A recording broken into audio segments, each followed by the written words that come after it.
లోక్సభలో ప్రధాని నరేంద్ర మోడీ ప్రసంగం స్కూల్లో లెక్కల పీరియడ్ లాగా బోర్ కొట్టించిందని కాంగ్రెస్ ఎంపీ ప్రియాంక గాంధీ సెటార్ వేశారు. మ్యాథ్స్ సార్ వరుసగా 2 పీరియడ్లు తీసుకుంటే పిల్లలు ఎలా ఫీల్ అవుతారో తాను కూడా అలాగే ఫీల్ అయ్యానని చెప్పుకొచ్చారు. తనకు మాత్రమే కాదు, బీజేపీ సీనియర్లకు కూడా అలాగే అనిపించినట్లు ఉన్నందుకు మోదీ ప్రసంగించే సమయంలో వారి హావభావాలే నిదర్శనమని అన్నారు.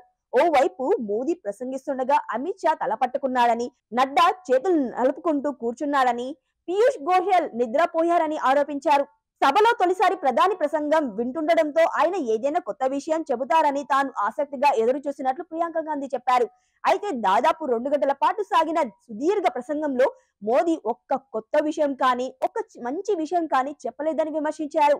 కాగా ప్రధాని మోదీ ప్రసంగంపై కాంగ్రెస్ నేతలు జైరాం రమేష్, కేసీ వేణుగోపాల్ కూడా విమర్శలు గుప్పించారు. మోదీ తన స్పీచ్ లో వాట్సాప్ యూనివర్సిటీ సిగ్గుపడే రీతిలో పలు అబద్ధాలు చెప్పారని ఆరోపించారు.